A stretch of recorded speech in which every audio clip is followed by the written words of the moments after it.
나는 전능하신 아버지 하나님 천지의 창조주를 믿습니다. 나는 그의 유일하신 아들 우리 주 예수 그리스도를 믿습니다.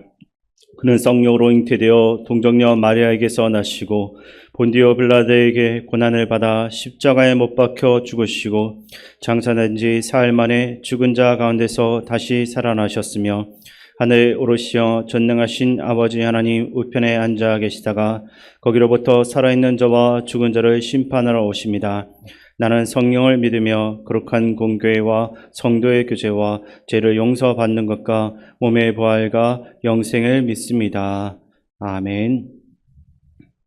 하나님께서 오늘 우리에게 주시는 말씀은 에스겔 45장입니다. 구약성경 1223쪽입니다. 에스겔 45장을 교독하겠습니다. 너희는 제비 뽑아 땅을 나누어 기업으로 삼을 때 한 구역을 거룩한 땅으로 삼아 여호와께 예물로 드릴지니 그 길이는 25,000척이요 너비는 10,000척이라. 그 구역 안 전부가 거룩하리라. 그 중에서 성소에 속할 땅은 길이가 500척이요 너비가 500척이니 네모가 반듯하며 그 외에 사반 신척으로 전원이 되게 하되 이 측량한 가운데에서 길이는 25,000척을 너비는 10,000척을 측량하고 그 안에 성소를 둘지니 지극히 거룩한 곳이요 그곳은 성소에서 수종드는 제사장들 곧 하나님께 가까이 나아가서 수종드는 자들에게 주는 거룩한 땅이니 그들이 집을 지을 땅이며 성소를 위한 거룩한 곳이라. 또 길이는 25,000척을 너비는 10,000척을 측량하여 성전에서 수종드는 레위 사람에게 돌려 그들의 거주지를 삼아 마을 스물을 세우게 하고 구별한 거룩한 구역 옆에 너비는 5,000척을 길이는 25,000척을 측량하여 성읍의 기지로 삼아 이스라엘 온 족속에게 돌리고 드린 거룩한 구역과 성읍의 기지된 땅의 좌우편 곧 드린 거룩한 구역의 옆과 성읍의 기지 옆의 땅을 왕에게 돌리되 서쪽으로 향하여 서쪽 국경까지와 동쪽으로 향하여 동쪽 국경까지니 그 길이가 구역 하나와 서로 같을지니라. 이 땅을 왕에게 돌려 이스라엘 가운데 기업으로 삼게 하면 나의 왕들이 다시는 내 백성을 압제하지 아니하리라. 그 나머지 땅은 이스라엘 족속에게 그 지파대로 줄지니라. 주 여호와께서 이같이 말씀하셨느니라. 이스라엘의 통치자들아 너희에게 만족하니라. 너희는 포악과 겁탈을 제거하여 버리고 정의와 공의를 행하여 내 백성에게 속여 빼앗는 것을 그칠지니라. 주 여호와의 말씀이니라. 너희는 공정한 저울과 공정한 에바와 공정한 밭을 쓸지니 에바와 밭은 그 용량을 동일하게 하되 호멜의 용량을 따라 밭은 10분의 1 호멜을 담게 하고 에바도 10분의 1 호멜을 담게 할 것이며 세겔은 20계란이 20세겔과 25세겔과 15세겔로 너희 만회가 되게 하라. 너희가 마땅히 드릴 예물은 이러하니 밀 한 호멜에서는 6분의 1 에바를 드리고 보리 한 호멜에서도 6분의 1 에바를 드리며 기름은 정한 규례대로 한 고루에서 10분의 1 밭을 드릴지니 기름의 밭으로 말하면 한 고루는 10밭 곧 한 호멜이며 10밭은 한 호멜이라. 또 이스라엘의 윤택한 초장의 가축대 200마리에서는 어린 양 한 마리를 드릴 것이라. 백성을 속죄하기 위하여 이것들을 소제와 번제와 감사 제물로 삼을지니라. 주 여호와의 말씀이니라. 이 땅 모든 백성은 이 예물을 이스라엘의 군주에게 드리고 군주의 본분은 번제와 소제와 전제를 명절과 초하루와 안식일과 이스라엘 족속의 모든 정한 명절에 갖추는 것이니 이스라엘 족속을 속죄하기 위하여 이 속죄제와 소제와 번제와 감사 제물을 갖출지니라.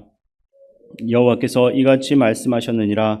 첫째 달 초하루 날에 흠없는 수송아지 한 마리를 가져다가 성소를 정결하게 하되 제사장이 그 속죄제의 희생제물의 피를 가져다가 성전 문설주와 제단 아래층 네 모퉁이와 안뜰 문설주에 바를 것이요 그달 7일에도 모든 가실 범과 모르고 범죄한 자를 위하여 역시 그렇게 하여 성전을 속죄할지니라. 첫째 달 19날에는 유월절을 7일 동안 명절로 지키며 누룩 없는 떡을 먹을 것이라. 그날의 왕은 자기와 이 땅 모든 백성을 위하여 송아지 한 마리를 갖춰 속죄제를 드릴 것이요, 또 명절 7일 동안에는 그가 나 여호와를 위하여 번제를 준비하되 곧 이래 동안에 매일 흠없는 수송아지 7마리와 순양 7마리이며 또 매일 순염소 한 마리를 갖춰 속죄제를 드릴 것이며, 또 소제를 갖추되 수송아지 한 마리에는 밀가루 한 에바요 순양 한 마리에도 한 에바며 밀가루 한 에바에는 기름 한 흰식이며, 일곱째 달 15째 날에 7일 동안 명절을 지켜 속죄제와 번제며 그 밀가루와 기름을 드릴지니라. 아멘. 오늘 본문의 전반부는 하나님께서 에스겔에게 새 성전에 대한 환상을 보여주시면서 특별히 거룩한 땅에 대해서 구체적으로 알려주고 계십니다. 여기서 말하는 거룩한 땅이란 성소의 위치와 성소를 섬기는 제사장과 레위인들의 땅, 그리고 왕과 백성들에 위한 땅을 어떻게 각각 설정할 것인가에 대한 구체적인 지침들입니다. 하지만 이런 것들을 우리가 이 말씀으로만 읽어서는 우리의 머릿속에 이것을 쉽게 그려 볼 수가 어려울 것입니다. 그래서 제가 잠깐 자료 화면을 하나 준비를 했는데 8절까지의 이 본문의 내용을 사진으로 한번 보시면 이렇게 나옵니다. 크게는 정사각형으로 된 땅이 있습니다. 가로가 25,000척, 세로가 25,000척의 정사각형으로 된 땅입니다. 여기서 성경에서 척으로 보는 단위는 사실 원어로는 규빗을 의미합니다. 여러분들이 잘 알고 계시듯이 1규빗은 사람의 팔꿈치 길이인데 25,000척의 규빗을 대략 13.3km 정도의 길이를 나타냅니다. 그 가운데에서 먼저 성소가 속한 제사장들의 땅이 있는데 크기는 가로가 25,000척, 세로가 1만 척의 땅입니다. 면적을 계산을 해보면 67.6제곱킬로미터로 약 2천만 평 정도의 땅이 됩니다. 강남구 전체 면적이 40제곱킬로미터가 조금 안 되니까 강남구보다도 훨씬 더 강활한 땅이다라는 것을 우리가 알 수 있습니다. 이 땅 한가운데 성소가 있고 그곳에 제사장들이 거주하고 있습니다. 위로는 같은 크기로서 레위인들을 위한 땅이 있습니다. 레위인들 역시 성전에서 제사를 섬기던 사람들이었습니다. 그리고 아래에는 이스라엘 백성들을 위한 땅으로 성읍이 있었습니다. 이곳은 여호와 삼마, 즉 여호와께서 거기 계시다라는 이름의 성읍이 만들어지게 될 장소입니다.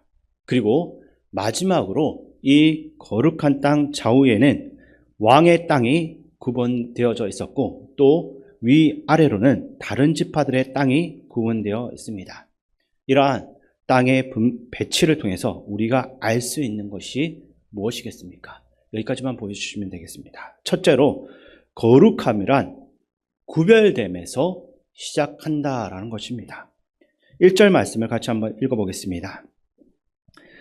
너희는 제비 뽑아 땅을 나누어 기업으로 삼을 때 한 구역을 거룩한 땅으로 삼아 여호와께 예물을 드릴지니 그 길이는 25,000척이요 너비는 10,000척이라. 그 구역 안 전부가 거룩하리라. 아멘. 이스라엘 백성들이 포로에서 해방되고 다시 옛 땅으로 돌아가게 되면 이제 자신들의 땅을 제비를 뽑아가지고 나누어 가지게 됩니다. 하지만 그 전에 먼저 하나님의 성소가 위치해야 할 지역을 거룩하게 구별을 해서 하나님께 반드시 드려야만 했습니다.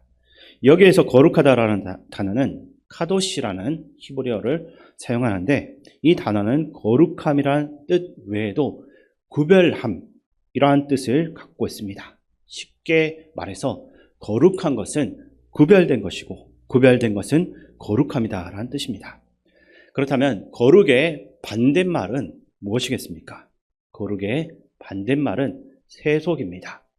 이 둘의 차이를 더 잘 알기 위해서는 단어의 속성을 우리가 좀 더 깊이 들여다보아야 합니다. 방금 전에도 말씀드렸듯이 거룩의 속성이 구별됨이라면 이 세속의 속성은 혼합입니다. 대부분의 사람들은 거룩한 삶이 좋다라고 쉽게 말로는 답을 할 수 있겠지만 실상은 세속적인 삶을 바라고 원할 때가 많습니다. 세속이 가진 특징들을 살펴보면 세속은 풍요롭고 화려합니다. 그리고 세속은 늘 재미있고 또 합리적으로 보일 때도 있습니다. 이처럼 세속은 우리 인간들에게 매우 매력적인 것들로 가득 차 있습니다. 하지만 이러한 세속의 매력들이 우리의 신앙 안으로 자꾸 들어오게 되면 문제가 발생하게 됩니다. 그럴 때 우리가 가진 고유한 주님의 속성인 그 거룩을 잃어버리게 되는 것입니다. 오늘날 세상 사람들이 교회를 향해서 손가락질하고 있는 이유가 무엇이겠습니까? 바로 거룩의 모양을 점점 잃어가고 있기 때문입니다. 세상과 다를 바가 없다라고 느껴지고 있는 것입니다. 그래서 비판받는 우리는 또 무엇을 하려고 하고 있습니까? 거룩을 포장하려고 합니다. 높은 교회 건물이나 아니면 화려한 어떠한 형식으로서 자꾸만 거룩을 포장하려고 합니다. 하지만 표면적인 그러한 것들이 결코 거룩의 본질이 될 수는 없습니다. 우리 한국교회 초기에 비좁고 낡은 초가집에서 모여서 예배했던 그 순간들 속에 진정한 거룩함이 있었습니다. 왜 그렇습니까? 하나님을 향한 구별됨이 있었기 때문입니다. 이스라엘 백성도 마찬가지였습니다. 하나님께서 왜 이렇게 세세하게 아주 구체적으로 이렇게 땅을 구별하고 계십니까?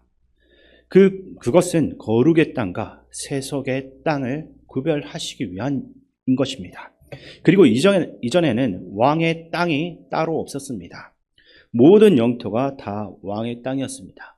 그러다 보니까 어떠한 문제가 발생합니까? 왕의 권력이 하나님의 권력까지 넘보기 시작합니다. 예를 들어서 아합 왕은 모두가 나의 땅이라고 여겼기 때문에 나봇의 포도원을 강제로 빼앗는 그러한 악행을 저지를 수 있었습니다. 그래서 이제 하나님께서는 새 성전을 지으실 때 이처럼 거룩한 땅과 왕의 땅을 완전히 구별해 놓으신 것입니다. 그리고 제사장의 땅과 레위의 땅을 구별하여 세우게 됩니다. 또 12지파 이스라엘 땅도 구별하게 됩니다. 이러한 구별을 통해서 하나님께서는 거룩의 삶을 지켜 살라라고 명하고 계신 것입니다. 그렇다면 우리의 삶 속에서 어떻게 이러한 거룩을 지켜낼 수가 있겠습니까? 우리는 첫째로 구별된 삶을 살 수가 있어야 하는 것입니다.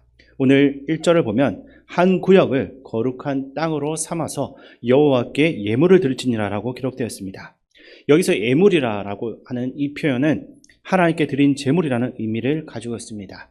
그런데 이 예물은 자기가 드리고 싶을 때만 드리는 제물이 아닙니다. 이 예물이라는 단어는 테루마라는 단어를 사용하는데 이 단어의 뜻은 어떠한 징수물 또는 반드시 의무적으로 드려야만 하는 예물을 의미하는 것입니다. 다시 말해서 이스라엘 백성들은 자신의 땅을 분배받기 전에 반드시 그리고 의무적으로 구별하여서 하나님께 땅을 바쳐야 했다라는 것입니다. 우리의 삶도 마찬가지입니다. 성경책을 들고 다니고 내 목에 십자가 목걸이가 있다라고 해서 우리의 삶이 저절로 거룩해지는 것이 아닙니다. 단순히 겉으로 보여지는 모습이 우리의 삶을 거룩하게 구별되게 만든다라는 것은 아니라는 것입니다. 그러면 어떻게 해야 되겠습니까? 우리는 우리의 시간과 공간을 구별을 해서 먼저 의무적으로 하나님께 드려야 합니다. 시간을 구별한다라는 것은 무엇을 의미하겠습니까? 하나님께 하루 중에 가장 귀한 시간을 먼저 정해서 드리는 것입니다. 기도를 할 때도 바쁜 일을 다 마치고 우리의 하루 중에 남는 얼마의 시간에 기도하는 것이 아니라 하루 중 내가 가장 하나님께 집중할 수 있는 시간을 먼저 정해가지고 하나님께 기도를 하는 것입니다.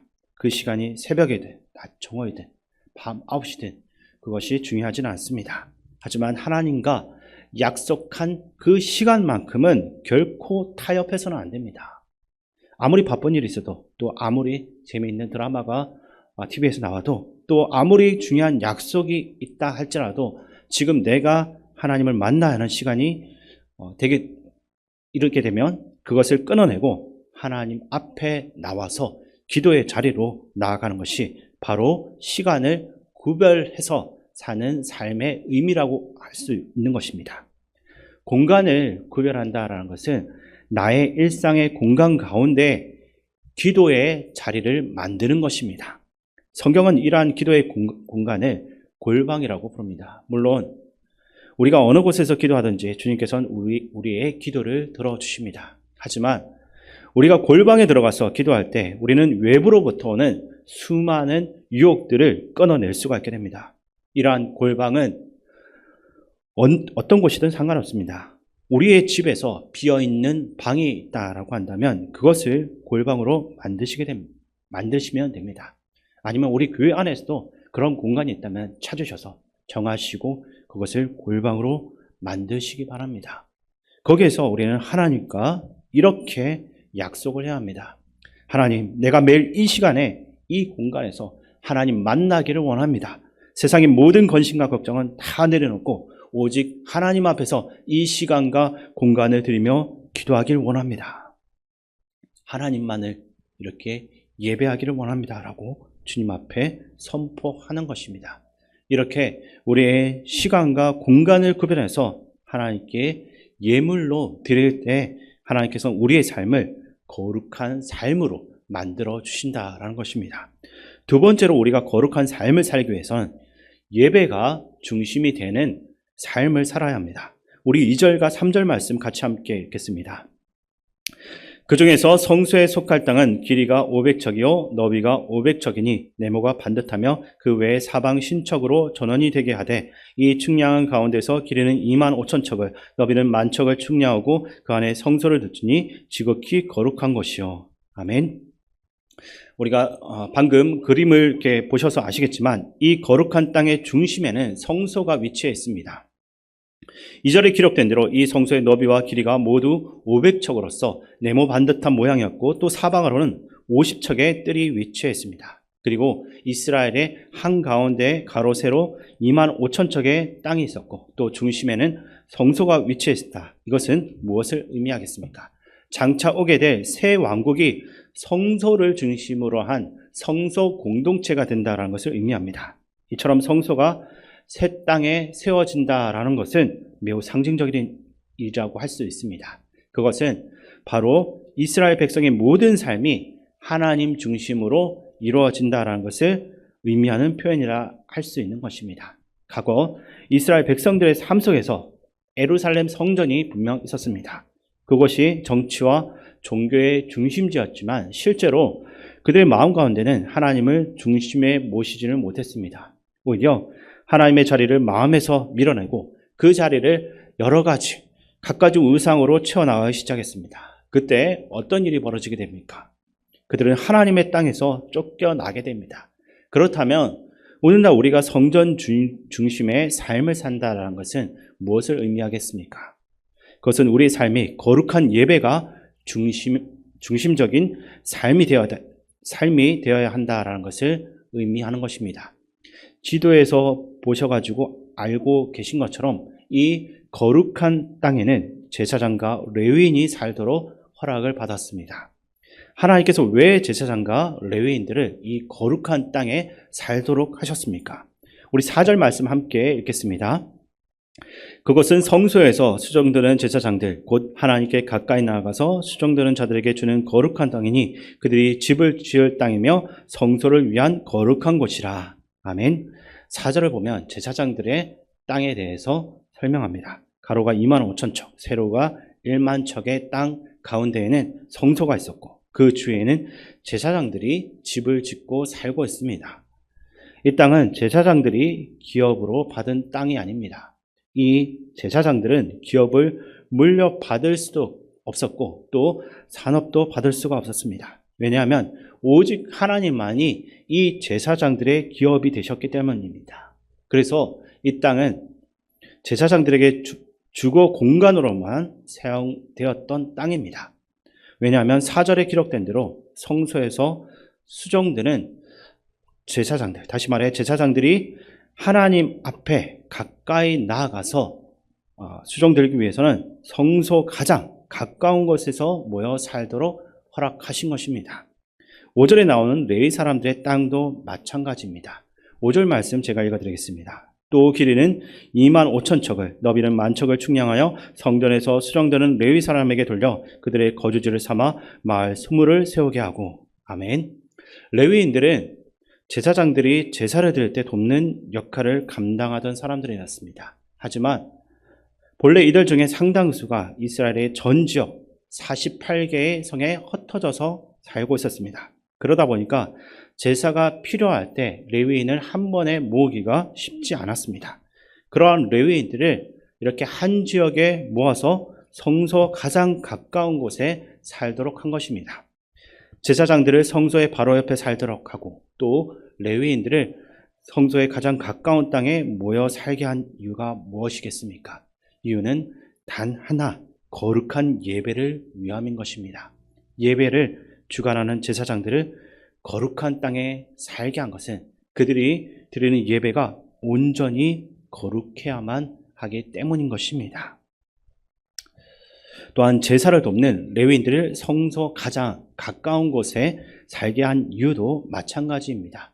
하나님 앞에 거룩한 예배가 드려지는 데는 한 채의 오차가 없도록 그들이 모여 살도록 만드신 것입니다. 제가 이 본문을 묵상하면서 한 사람의 목회자로서 부끄러운 마음이 들었습니다. 나는 과연 지금 거룩한 땅에서 속하여 살고 있는가? 아니면 한 발은 거룩한 땅에서 그리고 다른 한 발은 세속의 땅에 발을 두고 살면서 예배를 인도할 때나 아니면 지금처럼 설교를 할 때에만 거룩의 흉내를 내며 살고는 있지 않은지 저의 모습을 하나님 앞에서 비추다 보니 반성을 할 수밖에 없었습니다. 우리의 삶이 거룩한 삶이 되기 위해서는 매 순간 최선을 다해 거룩한 예배를 드려야 할 것입니다. 제사장과 레위인들이 최선을 다해서 예배를 지켰던 것처럼 우리도 우리의 삶 가운데서 예배를 소중하게 여기고 이 예배에 우리의 모든 것을 드릴 수 있는 삶이 될 수 있기를 주님의 이름으로 축원드립니다. 아버지 하나님, 우리를 하나님 백성으로 부르시고 예배자로서 주님 앞에 서게 하여 주심을 감사드립니다. 우리 삶의 자리에서 예배를 뒤로 미루고 다른 것을 추구하는 삶이 되지 않게 하여 주옵소서. 우리에게 허락하신 것에 만족하고 우리를 통해 이루실 일들을 기대하며 오늘 최선을 다해 섬기고 또 주님 주신 일들을 해나갈 수 있도록 도와주시옵소서. 우리를 예배자로 부르신 예수 그리스도의 이름으로 기도드립니다. 아멘. 주기도문으로 예배를 마치겠습니다. 하늘에 계신 우리 아버지, 아버지의 이름을 거룩하게 하시며 아버지의 나라가 오게 하시며 아버지의 뜻이 하늘에서와 같이 땅에서도 이루어지게 하소서. 오늘 우리에게 일용할 양식을 주시고 우리가 우리에게 잘못한 사람을 용서하여 준 것 같이 우리 죄를 용서하여 주시고 우리를 시험에 빠지지 않게 하시고 악에서 구하소서. 나라와 권능과 영광이 영원히 아버지의 것입니다. 아멘. 이 시간 말씀을 가지고 기도할 때 세상의 모든 근심과 걱정은 다 내려놓고 나의 시간과 공간을 하나님께 드리기로 약속함으로써 매일 삶 속에서 하나님을 만나는데 온 힘을 다하고 세상에서 구별된 백성으로 살게 하여 주옵소서라고 기도하시기 바랍니다. 그리고 나라와 민족, 이 땅의 지도자들을 위해서 기도하시고 또한 우리 교회와 성도님들을 위해 기도하실 때 어르신과 한우들을 위해서 기도하시고 대신반과 캄보디아 단기선교 교회 공사를 위해 기도해 주시기 바랍니다. 또한 군 복무 중인 청년들과 다음 세대 각 부서와 선생님들을 위해 기도해 주시기 바랍니다. 마지막으로 세계 각지에서 복음 전하기 위해 수고하는 선교사님들과 수련회 참석 중인 담임 목사님을 위해서 함께 기도하며 나가겠습니다.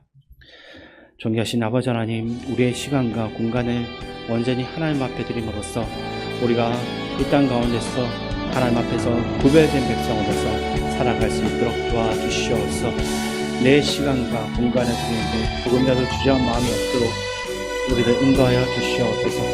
아버지 하나님, 나의 시간을 드릴 때도 내가 하나님께 더 집중할 수 있는 시간, 세상의 소리를 끊어내고 오직 하나님께만 집중할 수 있는 가장 귀한 시간을 정하여서 하나님께 드릴 수 있도록 도와주시옵소서. 그것을 조금도 아까워하지 않고 다른 무엇보다도 하나님께 드리는 시간, 또 하나님과 약속된 그 공간을 지켜야 하는데 우리가 온 힘을 쏟을 수 있도록 도와주시옵소서. 그리하여 거룩한 백성으로서 살아갈 수 있도록 주님 인도하여 주시옵소서. 아버지 하나님, 또한 이 땅 가운데 많은 어려움과 또 많은 아픔들이 있습니다. 아버지 하나님, 전세 사기로 인해서 아직도 고통받고 있고 또 생명이 끊어져 가는 사람들이 있습니다. 아버지 하나님, 이 문제를 정부와 또 모든 정치인들이 해결할 수 있게 하시고 그러한 악한 것들을 행하여서 사람의 목숨을 빼앗고 또 많은 가정을 파괴한 그 악한 이들이 합당한 벌을 받고 다시는 그러한 일들이 일어나지 않도록 주께서 이스라엘을 바로 세워주시옵소서. 또한 아버지 하나님, 수련회 참석 중인 담임 목사님 가운데 하나님 함께하여 주시어서 맡겨주신 그 일을 감당할 수 있는 힘과 능력을 다하여 주시고 그래 통하여서 참된 힘과 안식을 누릴 수 있도록 주님 인도하여 주시옵소서. 주님 함께하여 주옵소서.